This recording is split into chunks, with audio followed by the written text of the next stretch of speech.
지역의 이슈를 살펴보는 헬로 이슈토크 시간입니다. 행정안전부가 발표한 자료에 따르면 지난 3월 전남의 주민등록 인구 현황은 약 185만 명인 것으로 나타났는데요. 그 전달인 2월보다 2천여 명 감소했다고 합니다. 인구가 감소함에 따라 농촌 지역은 고령화 현상이 가속화되고 있는데요. 설주환 변호사 그리고 전남도의회 박문옥 기획행정위원회 부위원장 모시고 자세한 이야기 나눠보겠습니다. 안녕하십니까? 네, 안녕하십니까?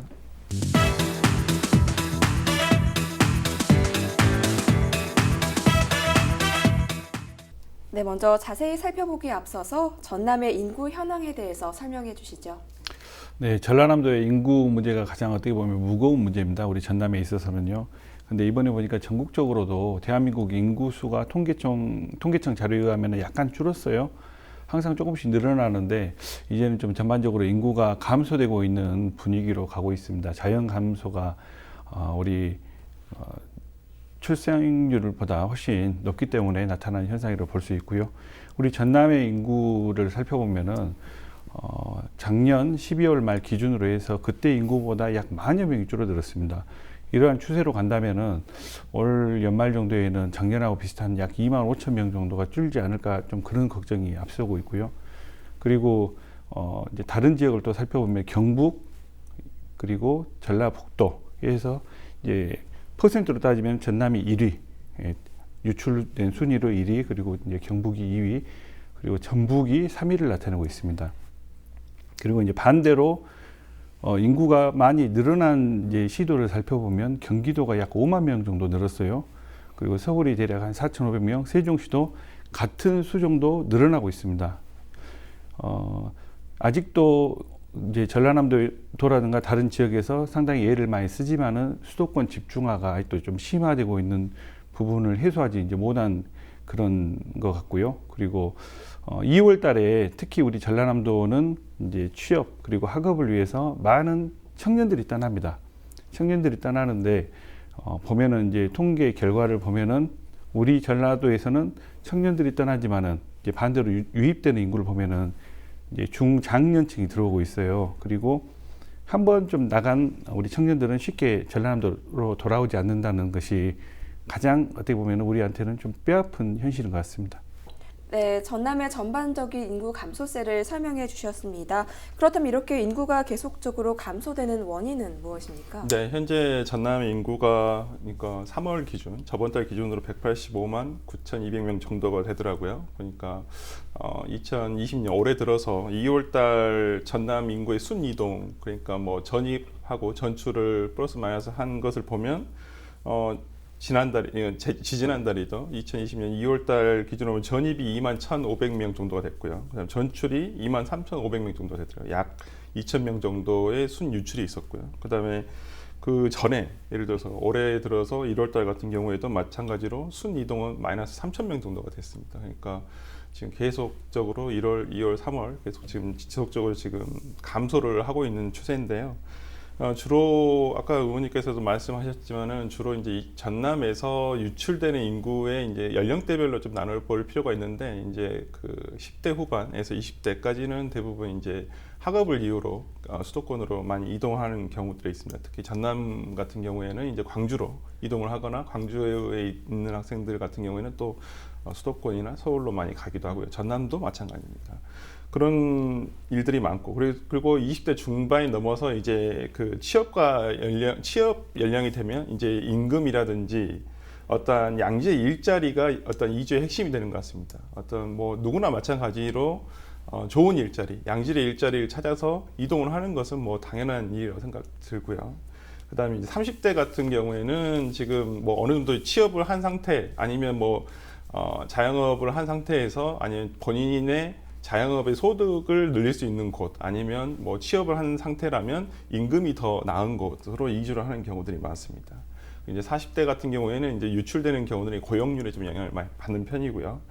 그래서 지금 뭐 전남에서 20, 30대에서 인구 유출이 지금 문제가 되고 있는데 고용 여건 등의 가장 어찌 보면 핵심이고 그 전에 이제 10대 후반이나 20대 초반에서는 그 학업이 가장 문제인 것 같습니다. 아까 의원님께서도 말씀해 주셨다시피 지금 전남에서 이제 40, 50대의 인구 유입률은 굉장히 높은 편입니다. 왜냐하면 이제 뭐 최근에 전남 지자체에서도 뭐 귀농이라든지 귀여를 상당히 그 독려를 하고 있고 지방 거주를 어떻게든 유치하기 위해서 많은 노력을 하고 있는 어떤 성과라고 보입니다.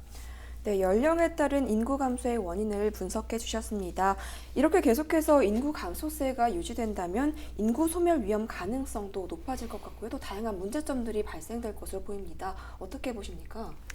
네, 인구라는 것이 양면성을 가지고 있습니다. 우리나라 같은 경우에는 인구가 어떻게 보면 국력의 척도가 되고 그리고 자원이 없기 때문에 그 인구가 어떻게 보면은 다른 생산시설, 산업시설을 움직일 수 있는 커다란 힘이 되는데 반대로 인구가 또 어떻게 아주 많은 나라는 그 사회적 문제를 좀 야기시키는 그런 면도 있어요. 우리나라 같은 경우에는 지금 아까도 말씀드렸듯이 그 어떤 산업을 움직일 수 있는 가장 땅덩어리 좁고 그리고 이제 자원이 부족하기 때문에 가장 중요한 어떻게 보면 생산 수단이 될 수가 있는데 인구 문제로 인해서 굉장히 많은 문제를 좀 야기시키고 있습니다. 첫 번째, 아직도 우리나라는 노동력을 기반으로 하는 그런 제조업 중심 산업 구조가 돼 있고 아직 이를 탈피 못하고 있거든요. 그래서 미국이나 유럽처럼 인구가 이제 줄었다고 해서 다른 나라의 뭐 사람 인구를 받아들인다 이런 추세로 간다면은 어떤 문화적 동질성이 약화되기 때문에 어떤 사회적인 문제를 좀 야기시킬 수 있고요. 이런 문제도 생길 수 있고 그리고 두 번째로 저출산과 고령화가 계속되면서 이제 경제 활동 인구가 감소되고 결국에는 이제 이런 문제는 세수 감소로 이어지게 됩니다. 우리나라 같이 이제 사회 보장 비용이 지속적으로 이제 늘어나는 이런 국가에서는 그렇다면 사회 보장 서비스 질이 일단 또 낮아질 수가 있어요. 이를 또 해소하기 위해서 국가에서는 이제 세금을 더 많이 걷어들여야 되는데 그렇다 보면은 어떤 조세 저항도 불러올 수 있는 이런 문제도 생길 수 있고요. 그리고 이제 세 번째 또 경제 활동 인구가 줄어들고 고령화가 지속되면은 이 연금 재정이 상당히 취약해질 수 있는 그러한 여건에 놓이게 됩니다. 이것 때문에 이제 사회보장 비용을 부담하는 현역 세대 그리고 이제 수혜를 받는 어떻게 보면 고령 세대 사이에 갈등이 만들어질 수 있고 이건 우리나라에서도 상당히 심각하게 고민하고 있는 좀 문제거든요. 이런 사회 통합을 이루는데 장애 요인으로 또 작용할 수 있다는 그런 문제점이 있습니다. 그리고 이제 네 번째, 소비에 적극적인 젊은 층이 줄고 이제 상대적으로 좀 빈곤율이 높은 이런 고령 인구가 많아지게 되면 구매력이 떨어질 수밖에 없고요. 그렇다 보면은 내수 시장이 이제 축소될 수밖에 없습니다. 그러니까 다양한 산업이 계속해서 생겨나고 발전되고 이런 선순환이 되어야 되는데 인구가 줄어들게 되면 이런 선순환 과정을 저해하게 되는 거죠. 예. 그리고 이제 마지막으로 저출산이 계속되면 이제 학령 인구가 줄어들 수밖에 없어요. 그렇다면 이제 우리나라 같은 경우에는 어떤 인재, 어떤 그 사람들의 어떤 학생들의 그리고 이제 그런 인재들의 뭐 노력으로 인해서 굉장히 고도 성장을 이루었는데 이런 부분도 좀 저해되고 결국에는 학령 인구가 줄어들면은 경쟁도 낮아지기 때문에 뭐 어떤 사람들은 이러기도 말해요. 명문대에 쉽게 뭐 진학할 수 있는 거 아니냐. 근데 그게 아니라 경쟁을 통해서 우리가 좋은 인재를 또 만들어낼 수 있는데 결국에는 대학의 질도 낮아질 수 있다. 예, 이런 고민도 가질 수 있습니다. 이 외에도 사회문화 전체적인 보건 관련해서 인구 문제가 영향을 끼치지 않는 곳이 없어요. 예. 그래서 상당히 우리 전라남도에서도 이 부분에 대해서 중점적으로 하고 있는데 아직까지는 좀 이렇게 눈에 보이는 성과는 나타나고 있지 않는 실정입니다. 네, 생산 가능 인구의 감소에 따른 세수의 확보의 저조, 그리고 또 연금 재정 문제까지 다양한 문제점들을 짚어주셨는데요. 이렇게 문제점들을 짚어보니 대책이 반드시 필요할 것 같습니다. 대책은 어떤 것들이 있을까요? 네, 뭐 인구와 관련해서 인구 증가를 하기 위해서 지금 뭐 전남에서도 뭐 오늘 내일 뭐 시행한 것도 아니고 굉장히 오래 전부터 10여 년, 뭐 길게는 20년 전부터, 짧게는 뭐 10여 년 전부터 지금 대책을 마련해서 시행을 하고 있는데요. 뭐 실상 뭐 지금까지 지나온 결과를 보면 지금 참 백약이 무효인 상황인 것 같습니다. 실제 뭐 조금 뭐 단편적으로는 뭐 해남군 같은 경우는 출산 장려를 위해서 뭐 공공산후조리원을 설립을 한다든지, 그다음에 출산 장려금을 좀 많이 지급을 해서 뭐 출산율을 증가시키고서는 있습니다만은 그것이 이제 과연 그 인구 총 증가로 볼 것인가에 대해서는 조금 다시 한번 재고를 해봐야 되는 상태인 것 같고요. 물론 뭐 효과가 없다는 것은 아니지만 조금 더 효율적인 부분을 찾아보자면 과연 그것이 가장 최선의 방법이었나라는 생각을 해보게 되는데, 최근에 이제 그 전남 같은 경우에는 전남 인구 새희망 찾기 프로젝트를 이제 시행하기로 하고 그 전남 도내의 22개 지자체에서 그 사업 공모를 받아가지고 얼마 전에 확정을 했습니다. 그래서 지금 전남도에서 이제 저출산, 그 다음에 고령화, 청년 인구 유출 등을 이제 극복하기 위해서 이제 뭐 한 20억 원 정도를 지원을 하겠다라고 해서 얼마 전에 이것을 사업 선정을 해서 시행을 했고요. 그래서 이제 주요 사업을 보면 강진군 같은 경우에는 뭐 도시재생산업과 연계된 유휴경관을 활용해서 청년 창업하고 커뮤니티를 지원하겠다. 그 다음에 진도군 같은 경우에는 외지 청년이 함께한 청년 어부식당 창업 등을 돕겠다. 그 다음에 광양시 같은 경우에는 이제 교육 도시로서 지금 테마를 잡고 지금 가고 있는데, 청년 취업 뭐 올인원 시스템이라든지 청년 프리마켓 어울림 장터 운영을 하겠다라는 이러한 여러 가지 프로그램 등을 이제 전남도에 제시를 해서 이제 선정이 되었습니다. 이러한 그 다양한 전남에서 각 지자체에서 다양한 지역 특성을 살리는 어떠한 지금 지역 특화 사업을 통해서 인구를 늘려가겠다라는 지금 여러 가지 대응책을 내놓고 있는데, 이런 것들이 좀 실질적으로 좀 이렇게 운영이 될 수 있도록 했으면 좋겠습니다. 다만 뭐 출산율이라든지 아니면 청년 창업이 지금 좀 주된 어떤 인구 증가에 지금 정책이 되고 있는데, 보다 근본적인 것은 어찌 보면 대부분의 사람들이 이주를 하게 되는 원인을 찾아보면 조금 더 효율적이지 않을까라는 생각이 듭니다. 그렇다면 각 지자체를 포함한 전남에서는 인구 문제 극복을 위해 어떤 묘안을 내놓고 있습니까? 인구 문제가 단순히 사람이 이제 뭐 들어온다 이걸로 끝날 수 있는 문제가 아닙니다. 그분들이 들어와서 다른 지역에 있는 인구가 들어와서 아니면은 우리 전라남도에 있는 인구가 어떻게 하면 나가지 않을 것인가, 이 부분에 대해서 굉장히 광범위하게 좀 살펴야 되는 어떤 뭐 도정 전반에 관한 그런 도정 전반에서 답을 찾아야 되는 그런 내용이고요. 이 부분에 대해서는 뭐 경제, 일자리, 뭐 보건, 교육 전부를 통틀어서 열심히 좀 해야 되는데, 특별히 그 인구 유입과 관련해서는 이제 전라남도에서 굉장히 좀 여러 가지 정책을 시행하고 있어요. 크게 이제 4개 분야로 나누어서 100가지 좀 시책을 구체적으로 만들어 가지고 시행을 하고 있습니다.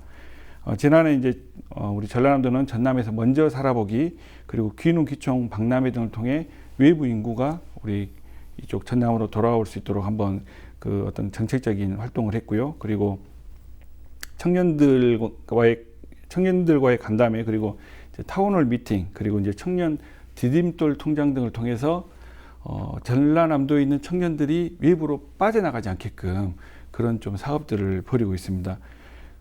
그리고 이제 전라남도는 인구 문제에 대한 어떤 도민의 관심, 그리고 저출산 극복에 우리 전라남 도민이 함께 동참을 해보자라는 그런 분위기를 조성하기 위해서 이제 도민 공감 인구 콘서트 등을 이제 실시해서 어떤 그 도내 초중고생들을 대상으로 해서 가족, 결혼, 출산 등에 대한 어떤 긍정적인 가치관을 심어주는 그런 그 정책적 활동도 했고요. 그리고 2040 세대의 도시민들을 유치하기 위해서, 그리고 또 그분들이 안정적인 우리 지역에 정착을 할 수 있도록 지역 내 인구 문제 극복 및 지속 가능한 건강한 인구 구조 형성을 위한 그런 어떤 프로그램들을 좀 만들어서 진행하고 있습니다. 그리고 조금 전에 말씀드린 인구 감소로 인한 그 위험을 극복하기 위한 특별법 제정을 위해 또 노력하고 있고요. 그리고 이제 네 번째로 지난해에 이어서 계속 올해도 이제 전남에서 먼저 살아보기,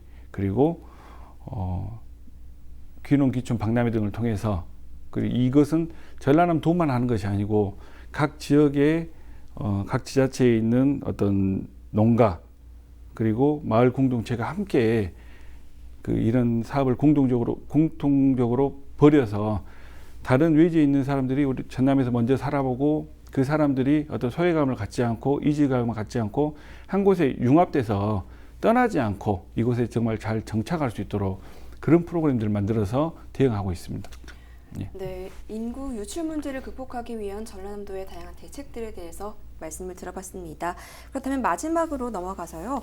인구 문제 해결을 위해 올바른 정책의 필요성 및 남은 과제가 있다면 무엇이라고 생각하십니까? 네, 뭐 인구 증가 대책을 마련하는 데 있어서 어찌 보면 아까 의원님께서 말씀해 주셨지만 도정, 그다음에 각 지자체의 어떤 최우선 목표가 돼야 될 것 같습니다. 지금 상황에서는 전남 같은 경우에는 2014년도부터 초고령 사회에 접어들기 시작했습니다. 그 말은 실제 생산 가능한 인구보다는 지금 어째 복지 비용이 더 들어가는 이제 고령층 인구가 더 늘어나고 있다라는 것이거든요.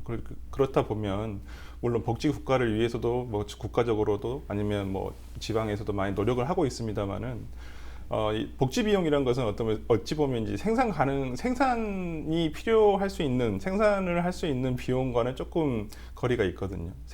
물론 그것이 전혀 관계가 없다라는 것은 아니지만은 복지 비용으로 쓰이는 부분에 있어서는 복지 비용이라는 것은 조금 뭐 소모적인 부분들이 많기 때문에 그런 어떤 생산을 해야 되는 입장에서는 조금 뭐 비용이 조금 괴리감이 있는 것이죠. 그런데 이제 인구 대책이라는 것이 뭐 우리가 뭐 출산율을 증가시키기 위해서 출산 장려금을 지원한다든지 아니면 뭐 아까도 말씀드렸습니다만 보통 요즘 지자체에서 유행하고 있는 것이 이제 청년 창업을 통해서 이제 유치를 해보겠다. 라고 하는 것인데 이것들이 이제 계속 지속적으로 계속 돼야지만 계속 유입이 돼서 거주를 해서 계속 있는 것인데 문제는 이제 유출이 되는 원인을 찾아보자면 아까도 조금 말씀드렸습니다만 이제 교육과 일자리거든요. 그러면 이 대부분 우리가 여기서 말하는 교육은 물론 중고등학교도 포함됩니다만 최종적으로는 수도권 있는 대학을 얘기한다고 볼 수가 있거든요. 이것을 물론 지자체의 힘으로 이 부분을 해소하기는 힘듭니다. 원칙적으로는 국가에서 지금 시행하고 있는 국가 균형 발전이라는 어떤 계획 하에서 이것을 시행을 해야 되고 각 지자체도 지금 다 요원한 사실입니다. 실제 서울과 수도권, 경기도를 제외하고 모든 지금 대한민국 제2의 도시라고 하는 부산마저도 인구 유출이 굉장히 심각하거든요. 그래서 지금 부산에서도 계속 인구 유출을 어떻게 하면 억제시킬 것이고 인구 유입을 시킬 것인가에 대한 고민을 많이 하고 있습니다. 그렇다고 한다면 지금 인구수로 보자면 부산광역시보다 지금 전남이 훨씬 적죠. 전남도 지금 이 문제가 굉장히 심각한 문제이고요. 기존에 있는 어떤 그 도 내에서 이루어져야 하는 생산 활동 등에 필요한 인구들은 반드시 필수적으로 있어야 되는데 이런 필수적인 인구들이 지금 다 유출이 됨으로써 생산 가능 인구도 굉장히 줄어들고 있고 그러면 지역 경제도 많이 활성화가 안 되겠죠. 그렇다고 한다면 이것이 과연 도에서의 어떤 문제인가라는 것보다는 어떤 국가 전체적으로 필요한 문제이고 또 도에서는 이 부분에 대해서 조금 전향적으로 또 지속 가능한 정책들을 좀 내보일 필요가 있고 제 개인적인 생각입니다만은 실제 지금 농어촌이라든지 제조업 분야에서 그 외국 이주자들이 많이 있거든요. 저는 개인적으로는 이제는 어떤 이 이주자에 대한 이민 정책에 대한 어떤 근본적인 변화가 필요하다. 실제 출산율이 낮아서 내국인, 그러니까 대한민국 국적을 가진 사람들의 어떤 생산 가능 인구가 줄어든다면 다양한 동남아 국가들이라든지 생산 인구들이 좀 들어와서 우리나라에 적응을 해서 생산을 할 수 있는 인구가 될 수 있다고 보고 있습니다. 그런 부분에서 본다면 이주자를 위한 조금 정책들, 그다음에 문화 대책, 복지 정책 이런 것들이 좀 더 구체적이고 지금도 잘 돼 있지만은 조금 더 앞으로도 이 부분에 대해서 좀 섬세한 배려가 있다면 오히려 현실적으로는 이런 부분들이 인구 증가라든지 생산 인구 감소를 막는 방법이 되지 않을까라는 생각도 듭니다. 네, 인구 문제 해결을 위한 올바른 정책의 필요성까지 말씀을 들어봤습니다. 그럼 오늘 말씀 여기까지 듣도록 하겠습니다. 감사합니다. 네. 인구 감소 문제가 심화되고 있는 요즘 농촌 지역의 고령화도 심화돼 우려의 목소리가 높아지고 있는데요. 인구 증가라는 좋은 결과를 얻기 위한 다양한 대책을 마련해 인구 감소 문제가 해결될 수 있길 바라봅니다. 지금까지 헬로 이슈토크였습니다.